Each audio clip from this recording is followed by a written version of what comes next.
guys, welcome back to Bhumi Talks. ಈ ಒಂದು ವಿಡಿಯೋದಲ್ಲಿ ನಾನು BCom 5th semester income tax subject ಅಲ್ಲಿ 12 ಮಾರ್ಕ್ಸ್ ಸಮ್ ಅನ್ನು ಹೇಳ್ಕೊಡ್ತಾ ಇದ್ದೀನಿ. ಇನ್ನು ಯಾರಾದರೂ ನನ್ನ ಚಾನೆಲ್ ಅನ್ನು ಸಬ್ಸ್ಕ್ರೈಬ್ ಮಾಡ್ಕೊಳ್ಳದೆ ವಿಡಿಯೋ ನೋಡ್ತಾ ಇದ್ರೆ ಈಗಲೇ ಸಬ್ಸ್ಕ್ರೈಬ್ ಮಾಡಿಕೊಂಡು ವಿಡಿಯೋ ನೋಡಿ. And income from house property ಇಂದ ಒಂದು ಕ್ವೆಶ್ಚನ್ ಬಂದು 12 ಮಾರ್ಕ್ಸ್ ಗೆ ಕೇಳ್ತಾರೆ. ಆ ಕ್ವೆಶ್ಚನ್ ಏನು, ಆ ಕ್ವೆಶ್ಚನ್ ಯಾವ ರೀತಿ ಇರುತ್ತೆ ಅನ್ನೋದ್ರ ಬಗ್ಗೆ ನಾವು ಈ ವಿಡಿಯೋಲಿ ಡಿಸ್ಕಸ್ ಮಾಡೋಣ. ಅಂಡ್ ಅದರ ಮೇಲೆ ಒಂದು ಪ್ರಾಬ್ಲಮ್ ಅನ್ನು ಕೂಡ ನಾವು ಸಾಲ್ವ್ ಮಾಡ್ತಾ ಹೋಗೋಣ. ಆ ಪ್ರಾಬ್ಲಮ್ ಏನು ಅಂತಂದ್ರೆ, ಮಿಸ್ ರಾಣಿ ಓನ್ 4 ಹೌಸಸ್. ರಾಣಿ ಅವ್ರಿಗೆ 4 ಹೌಸಸ್ ಇರುತ್ತೆ. House property 1 is let out for business purpose. House property 2 is occupied for own business. House property 3 and 4 are occupied for own residence. Following particulars are available with respect these properties for the previous year 2021 to 22. ಇದು ಇಷ್ಟು ಬಂದು ಒಂದು information ಆಗಿದೆ. ಇದರಲ್ಲಿ ನಾವು ಯಾವುದನ್ನು consider ಮಾಡಬೇಕು, house property 1ನ 2ನ 3ನ 4 ಅನ್ನೋದು ನಮಗೆ ಗೊತ್ತಿಲ್ಲ. ಯಾವುದನ್ನು ಕನ್ಸಿಡರ್ ಮಾಡಬೇಕು ಅಂತಂದರೆ, ಯಾವಾಗಲೂ ನೆನ್ಪಿಟ್ಕೊಳ್ಳಿ ಅಥವಾ ಎಲ್ಲಾದರೂ ನೋಟ್ ಬರೆದಿಟ್ಕೊಳ್ಳಿ. ಲೆಟ್ ಔಟ್ ಅಂತ ಕೊಟ್ಟಿದ್ರೆ ಆ ಒಂದು ಪ್ರಾಪರ್ಟಿನ ಮಾತ್ರ ನಾವಿಲ್ಲಿ ಕನ್ಸಿಡರ್ ಮಾಡಬೇಕು. ಇಲ್ಲಿ ಬಂದು ಹೌಸ್ ಪ್ರಾಪರ್ಟಿ 2 ಏನು ಮಾಡಿದ್ದಾರೆ, ಆಕ್ಯುಪೈಡ್ ಫಾರ್ ಓನ್ ಬಿಸ್ನೆಸ್ ಆಯಿತಾ. 3 ಮತ್ತು 4 ಬಂದು ಆಕ್ಯುಪೈಡ್ ಫಾರ್ ಓನ್ ರೆಸಿಡೆನ್ಸ್. ಇದರಲ್ಲಿ ಲೆಟ್ ಔಟ್ ಆಗಿರೋದಕ್ಕೆ ಮಾತ್ರ ನಾವು ಕ್ಯಾಲ್ಕುಲೇಷನನ್ನು ಮಾಡ್ತೀವಿ, ಅದು ಹೌಸ್ ಪ್ರಾಪರ್ಟಿ 1. ಇದರಲ್ಲಿ ಬೇರೆ ಕ್ವಶನ್ಸಲ್ಲಿ ಹೌಸ್ ಪ್ರಾಪರ್ಟಿ 1 ಮತ್ತು 2 ಎರಡು ಲೆಟ್ ಔಟ್ ಆಗಿರ್ಬೋದು, ಅಥವಾ ಹೌಸ್ ಪ್ರಾಪರ್ಟಿ 1 ಅಥವಾ 3 ಅಥವಾ 4 ಯಾವ್ದಾದ್ರು ಲೆಟ್ ಔಟ್ ಆಗಿರ್ಬೋದು. ಈ ಕ್ವಶನಲ್ಲಿ ಹೌಸ್ ಪ್ರಾಪರ್ಟಿ 1 ಬಂದು ಲೆಟ್ ಔಟ್ ಆಗಿದೆ. ಇದು ಒಂದು ಕ್ಯಾಲ್ಕುಲೇಷನ್, ಈ ಒಂದು ವ್ಯಾಲ್ಯೂಸ್ನ ಯೂಸ್ ಮಾಡ್ಕೊಂಡು ಮಾತ್ರ ನಾವು ಕ್ಯಾಲ್ಕುಲೇಷನನ್ನು ಮಾಡ್ತೀವಿ. ಅದನ್ನು ಚೆನ್ನಾಗಿ ನೆನ್ಪಿಟ್ಕೊಂಡಿರಿ. ಇವಾಗ ಪರ್ಟಿಕ್ಯುಲರ್ಸ್ ಹೌಸ್ ಪ್ರಾಪರ್ಟಿ 1, 2, 3, 4 ನಮ್ಗೆ ಈಗ ಆಲ್ರೆಡಿ ತಿಳಿದಿರೋ ಹಾಗೆ ಹೌಸ್ ಪ್ರಾಪರ್ಟಿ 1ನ ಮಾತ್ರ ನಾವು ಕನ್ಸಿಡರ್ ಮಾಡಬೇಕು. ಸೊ ಅದರ ವ್ಯಾಲ್ಯೂಸ್ನ ಮಾತ್ರ ನಾವು ಗಮನ ವಹಿಸೋಣ. Municipal value 60,000, fair rent value 78,000, standard rent 72,400, actual rent 84,000, unrealised rent 7,000 and municipal banks paid by the owner 3,000. Paid by the owner ನಾವು ಕನ್ಸಿಡರ್ ಮಾಡಬೇಕು, ಟೆನೆಂಟ್ ಕನ್ಸಿಡರ್ ಮಾಡಬಾರ್ದು. ಪ್ರೀವಿಯಸ್ ವಿಡಿಯೋದಲ್ಲೂ ನಾನು ಹೇಳ್ಕೊಟ್ಟಿದ್ದೀನಿ. And date of completion of construction ಬಂದು 31/5/20 ಅಂತ ಹೇಳಿ ಕೊಟ್ಟಿದ್ದಾರೆ. And Miss Rani has borrowed 6 lakh and 8 lakh 13 lakh respectively for the construction of house property 1, 3 and 4. ಇದರಲ್ಲಿ ನಾವು ಕನ್ಸ್ಟ್ರಕ್ಷನ್ಗೆ ಯಾವ್ದು ತಗೋಬೇಕು, ಇದರಲ್ಲಿ ನಾವು ಪ್ರೀ ಕನ್ಸ್ಟ್ರಕ್ಷನ್ ಪೀರಿಯಡನ್ನು ಕೂಡ ನಾವು ಕನ್ಸಿಡರ್ ಮಾಡಬೇಕಾಗುತ್ತೆ. ಪ್ರೀ ಕನ್ಸ್ಟ್ರಕ್ಷನ್ ಪೀರಿಯಡನ್ನು ನಾವು ಕಂಡುಹಿಡಿಬೇಕಾಗುತ್ತೆ. ಅದಕ್ಕೆ ಕನ್ಸ್ಟ್ರಕ್ಷನ್ ಮಾಡಬೇಕಾದ್ರೆ ಅವರು ಹೌಸ್ ಪ್ರಾಪರ್ಟಿ 1ಗೆ 6 lakh ಲೋನನ್ನು ತಗೊಂಡಿದ್ದಾರೆ. ಈ ಒಂದು ಅಮೌಂಟ್ನ ಮಾತ್ರ ನಾವು ಕನ್ಸಿಡರ್ ಮಾಡ್ತೀವಿ. And date of borrowing of all loans is June 16, 2016 ಅಂತ ಹೇಳಿದ್ದಾರೆ. And repayment of all loans along with the interest ಬಂದು 31/12/2022. ಪ್ರೀ ಕನ್ಸ್ಟ್ರಕ್ಷನ್ ಪೀರಿಯಡ್ ಕ್ಯಾಲ್ಕುಲೇಟ್ ಮಾಡಬೇಕಾದ್ರೆ ಇಲ್ಲಿ ನೋಡಿ, ರೀಪೇಮೆಂಟ್ ಆಫ್ ಲೋನ್ ಮತ್ತು ಕಂಪ್ಲೀಷನ್ ಆಫ್ ಕನ್ಸ್ಟ್ರಕ್ಷನ್ ಇವೆರಡು ಡೇಟಲ್ಲಿ ಯಾವುದು ಅರ್ಲಿಯರ್ ಡೇಟ್ ಇದೆ ಅದನ್ನು ಕನ್ಸಿಡರ್ ಮಾಡಬೇಕು.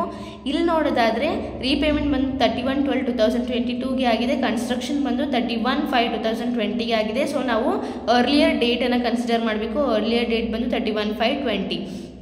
ಇದನ್ನು ನಾವು ಕನ್ಸಿಡರ್ ಮಾಡ್ತೀವಿ. And rate of interest 15%. Assessing years ಅಂತಂದರೆ house property income from house property assessing years 22 to 23 ನಾವು ಕಂಡುಹಿಡಿಬೇಕಾಗುತ್ತೆ. ಇಲ್ಲಿ ವರ್ಕಿಂಗ್ ನೋಟ್ ಅಂತಂದರೆ ಪ್ರೀ ಕನ್ಸ್ಟ್ರಕ್ಷನ್ ಪೀರಿಯಡನ್ನು ಕಂಡುಹಿಡಿಯೋದಕ್ಕೆ ನಾವು ಬರ್ಕೋಬೇಕಾಗುತ್ತೆ. ಪ್ರೀ ಕನ್ಸ್ಟ್ರಕ್ಷನ್ ಪೀರಿಯಡ್ ಬಂದು June 16 to 2016 ಆ್ಯಂಡ್ 31/3/20 ತನಕ ನಾವು ಪ್ರೀ ಕನ್ಸ್ಟ್ರಕ್ಷನ್ ಪೀರಿಯಡನ್ನು ನಾವು ಕ್ಯಾಲ್ಕುಲೇಟ್ ಮಾಡಬೇಕಾಗುತ್ತೆ.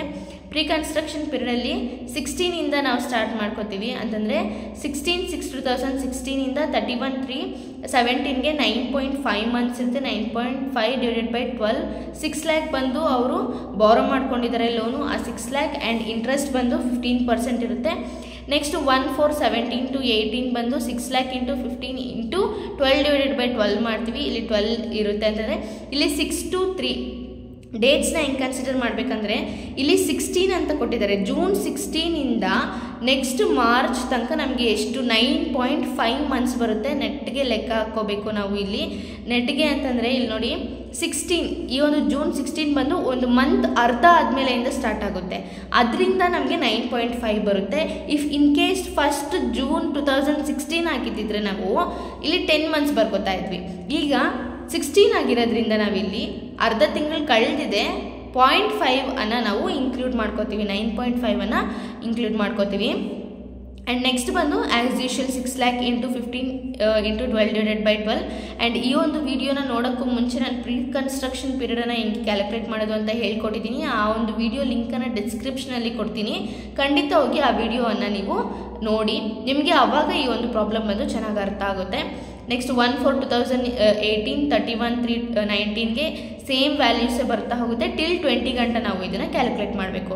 20 ಗಂಟೆ ಕ್ಯಾಲ್ಕುಲೇಟ್ ಮಾಡಿದಾಗ ನಮಗೆ ಈ ಒಂದು ಆನ್ಸರ್ ಸಿಗುತ್ತೆ. ಡಿವೈಡೆಡ್ ಬೈ 5 ಮಾಡಬೇಕು. 5 ಬಂದು ಕಾಮನ್ ಫ್ಯಾಕ್ಟರ್. ಹೆಂಗೆ ಅಂತಂದರೆ ಯಾವುದೇ ಒಂದು ಲೋನ್ ಆಗಿರ್ಬೋದು, ಅದು 5 ಇನ್ಸ್ಟಾಲ್ಮೆಂಟಲ್ಲಿ ಪೇ ಮಾಡಬೇಕಾಗಿರೋದ್ರಿಂದ ಆ 5 ಅನ್ನೋದು ಕಾಮನ್ ಫ್ಯಾಕ್ಟರ್ ಆಗಿರುತ್ತೆ. 5 ಮಾಡಿದಾಗ 68,250 ಬರುತ್ತೆ.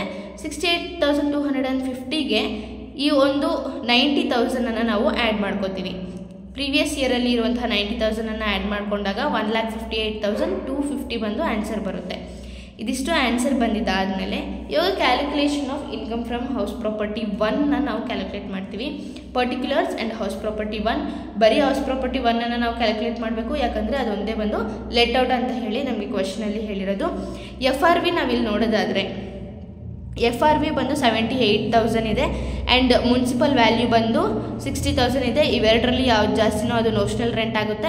ನೋಷನಲ್ ರೆಂಟ್ ಮತ್ತು ಸ್ಟ್ಯಾಂಡರ್ಡ್ ರೆಂಟನ್ನು ಕಂಪೇರ್ ಮಾಡಬೇಕು. ಸ್ಟ್ಯಾಂಡರ್ಡ್ ರೆಂಟ್ ಬಂದು 78,400 ಕೊಟ್ಟಿದ್ದಾರೆ. ಇದರಲ್ಲಿ ಯಾವುದು ಕಡಿಮೆನೋ ಆ ವ್ಯಾಲ್ಯೂ ಒಂದು ಎಕ್ಸ್ಪೆಕ್ಟೆಡ್ ರೆಂಟ್ ಆಗುತ್ತೆ.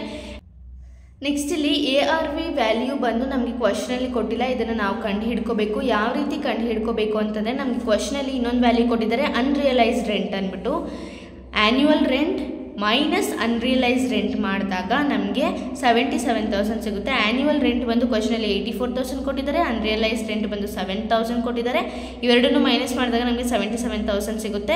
ಆ್ಯಂಡ್ ARV ಕ್ಯಾಲ್ಕುಲೇಷನ್ ಒಂದು ಸಿಂಪಲ್ ಪ್ರಾಬ್ಲಮ್ ಮಾಡಬೇಕಾದ್ರೆ ಅದರಲ್ಲಿ ಹೇಳ್ಕೊಟ್ಟಿದ್ದೆ ನಾನು ಈ ಒಂದು ಫಾರ್ಮುಲಾನ ಹೆಂಗೆ ಯೂಸ್ ಮಾಡಬೇಕು ಅಂತ ಅಂದ್ಬಿಟ್ಟು. ಆ ಒಂದು ವಿಡಿಯೋ ಲಿಂಕನ್ನು ಕೂಡ ನಾನು ನನ್ನ ಡಿಸ್ಕ್ರಿಪ್ಷನಲ್ಲಿ ಕೊಟ್ಟಿರ್ತೀನಿ, ನೀವು ಹೋಗಿ ವಾಚ್ ಮಾಡ್ಬೋದು. ಆ್ಯಂಡ್ ಇವಾಗ ನಮಗೆ ಕಂಪ್ಲೀಟಾಗಿ ARV ಸಿಕ್ಕಿದ್ದಾಗೆ 77,000. ಇದರಲ್ಲಿ ಯಾವ್ದು ಜಾಸ್ತಿ ಇದೆ ಅದನ್ನು ನಾವು gross annual value before vacancy period ಅಂತ ಕನ್ಸಿಡರ್ ಮಾಡ್ತೀವಿ. ಅದಾದಮೇಲೆ ವೇಕೆನ್ಸಿ ಪೀರಿಯಡ್ ಬಂದು ನಮಗೆ ಕ್ವಶನಲ್ಲಿ ಕೊಟ್ಟಿದ್ದಾರೆ ಅಂತ ನೋಡೋದಾದರೆ ವೇಕೆನ್ಸಿ ಪೀರಿಯಡ್ ಬಂದು ನಮಗೆ ಕ್ವಶನಲ್ಲಿ ಕೊಟ್ಟಿಲ್ಲ, ಅದರಿಂದ ನಿಲ್ ಬರ್ಕೋತೀವಿ ನಾವು. And gross annual value after vacancy period ಬಂದು 77,000 ಇರುತ್ತೆ. ಆ್ಯಂಡ್ ಮುನ್ಸಿಪಲ್ ಟ್ಯಾಕ್ಸ್ ಬಂದು which is paid by the tenant 3,000, ಅದನ್ನು ನಾವಿಲ್ಲಿ ಬರ್ಕೋತೀವಿ. ಆ್ಯಂಡ್ NAV ಬಂದು 74,000 ನಮಗೆ ಸಿಗುತ್ತೆ. ಮುನ್ಸಿಪಲ್ ವ್ಯಾಲ್ಯೂವನ್ನು ನಾವಿಲ್ಲಿ ಡಿಡಕ್ಟ್ ಮಾಡ್ತೀವಿ. ಆ್ಯಂಡ್ ನೆಕ್ಸ್ಟ್ ಬಂದು ಸ್ಟ್ಯಾಂಡರ್ಡ್ ಡಿಡಕ್ಷನನ್ನು ಮಾಡಬೇಕು. ಆ ಸ್ಟ್ಯಾಂಡರ್ಡ್ ಡಿಡಕ್ಷನ್ ಏನು ಅಂತಂದರೆ 30% ಆನ್ NAV ಆನ್ಸರ್ ಬಂದು 74,000. ಆ 74,000ಅಲ್ಲಿ 30% ಮಾಡಿದಾಗ ನಮಗೆ 22,200 ಬಂದು ಆನ್ಸರ್ ಸಿಗುತ್ತೆ. ಮೈನಸ್ ಇಂಟ್ರೆಸ್ಟ್ ಆನ್ ಲೋನ್ ಬಂದು ನಾವು ಕ್ಯಾಲ್ಕುಲೇಟ್ ಮಾಡಬೇಕು. ನೋಡಿ ಇಲ್ಲಿ ಇಂಟ್ರೆಸ್ಟ್ ಆನ್ ಲೋನನ್ನು ನಾವು ಆಲ್ರೆಡಿ ಕಂಡುಹಿಡಿದಿದ್ದೀವಿ 1,58,250. ಅದಕ್ಕೋಸ್ಕರನೇ ಈ ಒಂದು ಇಂಟ್ರೆಸ್ಟ್ ಆನ್ ಲೋನನ್ನು ಕಂಡುಹಿಡಿಯೋದಕ್ಕೋಸ್ಕರನೇ ನಾವು ಪ್ರೀ ಕನ್ಸ್ಟ್ರಕ್ಷನ್ ಪೀರಿಯಡನ್ನು ಕ್ಯಾಲ್ಕುಲೇಟ್ ಮಾಡುವಂಥದ್ದು. ಅದು 1,58,250, ಅದನ್ನು ನಾವಿಲ್ಲಿ ಬರ್ಕೊಂಡಿದ್ದೀವಿ. ಈ ಒಂದು 74,000ಅಲ್ಲಿ ನಾವು ಇಷ್ಟನ್ನು ಮೈನಸ್ ಮಾಡಿದ್ರೆ ನಮಗೆ 1,06,450 ರೂಪೀಸ್ ಸಿಗುತ್ತೆ. ಇದಿಷ್ಟನ್ನು ನಾವು ಟ್ಯಾಕ್ಸಬಲ್ ಇನ್ಕಮ್ ಅಂತ ಹೇಳಿ ಕಂಡು ಹಿಡಿತೀವಿ. And total taxable income from house property 1 ಬಂದು 1,06,450. ಇದಿಷ್ಟು ಬಂದು ಆನ್ಸರ್ ಆಗಿದೆ. ಐ ಹೋಪ್ ನಿಮಗೆ ಈ ಒಂದು ಕ್ವಶನ್ ಈಸಿ ಇದೆ ಅಂತ ಅನ್ಕೋತೀನಿ, ಅರ್ಥ ಆಗಿದೆ ಅಂತ ಅಂದ್ಕೊಂಡಿದ್ದೀನಿ. ನಿಮಗೆ ಈ ಒಂದು ಕ್ವಶನ್ ತುಂಬ ಈಸಿಯಾಗಿ ಅರ್ಥ ಆಗಬೇಕು ಅಂತಂದರೆ ನನ್ನ ಪ್ರೀವಿಯಸ್ ವೀಡಿಯೋಸನ್ನು ನೀವು ಡೆಫಿನೆಟಾಗಿ ನೋಡಲೇಬೇಕಾಗುತ್ತೆ. ಬಿಕಾಸ್ ಅದು ಕೂಡ 4 ಮಾರ್ಕ್ಸ್ಗೆ ಕೊಡುವಂಥ ಚಾನ್ಸಸ್ ಜಾಸ್ತಿ ಇರೋದ್ರಿಂದ ನಾನು ಆ ವಿಡಿಯೋಸನ್ನು ಮಾಡಿದ್ದೀನಿ. ಕ್ವಶನ್ ಪೇಪರಲ್ಲಿ ಯಾವ ರೀತಿಯಾದ ಸಮ್ಸನ್ನು ಕೊಟ್ಟಿದ್ದಾರೆ ಆ ಒಂದು ಸಮ್ಸ್ ಪ್ರಕಾರನೇ ನಾನು ಈ ಒಂದು ವಿಡಿಯೋಸನ್ನು ಮಾಡ್ತಾ ಇದ್ದೀನಿ. ನಿಮಗೆ ಈ ಒಂದು ಕ್ವಶನಲ್ಲಿ ಏನಾದರೂ ಡೌಟ್ ಇದ್ದಲ್ಲಿ ಒಂದು ಪ್ರೀವಿಯಸ್ ವೀಡಿಯೋಸ್ಗೆ ಹೋಗಿ ನೋಡಿ. ಪ್ರೀವಿಯಸ್ ವೀಡಿಯೋಸ್ಗೆ ಹೋಗಿ ನೋಡಿದಾಗ ನಿಮಗೆ ಈ ಕ್ವಶನ್ ಅರ್ಥ ಆಗುತ್ತೆ. ಅಥವಾ ನನಗೆ ಕಮೆಂಟ್ ಸೆಕ್ಷನಲ್ಲಿ ಕಮೆಂಟ್ ಮಾಡಿ ನನ್ನ ಕೈಲಾದಂಥ ಸಹಾಯವನ್ನು ನಾನು ನಿಮಗೆ ಕೊಡ್ತೀನಿ. Thank you so much for watching this video. If you like the video please do like, comment, share and don't forget to subscribe my channel. And ಇನ್ನೊಂದು ವಿಚಾರ, ಲೆಟ್ ಔಟ್ ಅಂತ ಕೊಟ್ಟಿದ್ರೆ ಮಾತ್ರ 12 ಮಾರ್ಕ್ಸಲ್ಲಿ ನೀವು ಅದನ್ನು ಕನ್ಸಿಡರ್ ಮಾಡಿ, ಇಲ್ಲ ಅಂತಲೇ ಕನ್ಸಿಡರ್ ಮಾಡೋಕ್ಕೆ ಹೋಗಬೇಡಿ. ನೀವು ಸುಮ್ಮನೆ ಮಾರ್ಕ್ಸ್ ಕಳ್ಕೊಳ್ಳೋದಕ್ಕೆ ಹೋಗಬೇಡಿ, ಅದು ನನಗೆ ಇಷ್ಟ ಆಗಲ್ಲ. ಸುಮ್ಮನೆ ಗೊತ್ತಿಲ್ಲದಿರೋ ಮಾರ್ಕ್ಸ್ ಕಳ್ಕೊಳ್ಳೋವಂಥ ಅವಶ್ಯಕತೆ ಬೇಡ. ನೀಟಾಗಿ ಕ್ವಶನನ್ನು ಒಂದ್ಸಲಿ ಓದ್ಕೊಳ್ಳಿ. Let's meet in next video. Until then, by.